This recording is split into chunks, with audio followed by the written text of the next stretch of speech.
ചിലർക്ക് ചിലത് രാശിയില്ലെന്ന് പറയുന്നത് എത്ര ശരിയാണല്ലേ. അതിനൊരു ഉദാഹരണമാണ് അഹമ്മദാബാദിലെ നരേന്ദ്രമോദി സ്റ്റേഡിയം. അവിടെ മുംബൈ ടീം ഇന്നേ വരെ ജയിച്ചിട്ടില്ലത്രേ. എന്നാൽ രാശിയുടെ മാത്രമല്ല, പടയെ നയിക്കാൻ അറിയുന്ന നായകനുണ്ടെങ്കിൽ വിജയം തങ്ങളുടെ കൈകളിൽ സ്വന്തമാക്കാമെന്ന് ശ്രേയസ് അയ്യർ വീണ്ടും വീണ്ടും തെളിയിക്കുന്നു.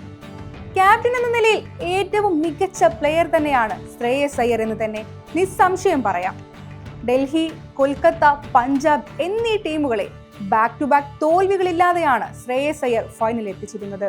ഈ സീസണിൽ കഴിഞ്ഞ മാച്ചിലെ കുറവുകൾ തിരുത്തി ശ്രേയസ് അയ്യരുടെ പഞ്ചാബ് പട ഒരുങ്ങിയിറങ്ങിയത് 17 വർഷങ്ങളുടെ കാത്തിരിപ്പിന് വിരാമം ഇടാൻ തന്നെയാണ്.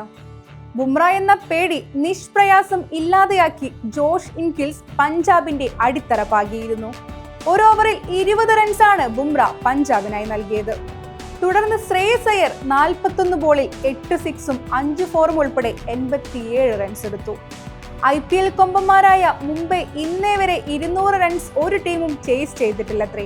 എന്നാൽ അതും നിഷ്പ്രയാസം കാറ്റിൽ പറത്തിയിരിക്കുന്നു പഞ്ചാബ്. 13ാം റൺസിൽ മുംബൈ വിട്ടുകളഞ്ഞത് കേവലം ഒരു ക്യാച്ച് ആയിരുന്നില്ല, മാച്ച് തന്നെയായിരുന്നു.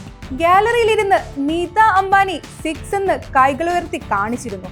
എന്നാൽ തന്റെ ടീം 5 വർഷങ്ങളായി കപ്പില്ലാതെ നടക്കുന്നതിന്റെ കാരണം ഒന്ന് കാര്യമായി തന്നെ ചിന്തിച്ചാൽ അന്ന് ടീം സെലക്ഷൻ കൂടാതെ മികച്ച ക്യാപ്റ്റൻ ഇല്ലാത്തതും തന്നെയാണ് മുംബൈ എന്ന ടീമിന്റെ പോരായ്മ.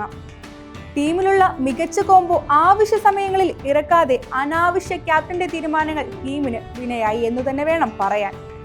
എന്തുതന്നെയായാലും 2025 IPL ഫൈനലിൽ പഞ്ചാബ് എത്തി നിൽക്കുമ്പോൾ പഞ്ചാബ് ആരാധകരുടെ ഏറെ നാളത്തെ സ്വപ്നം പൂവണിയുമോ?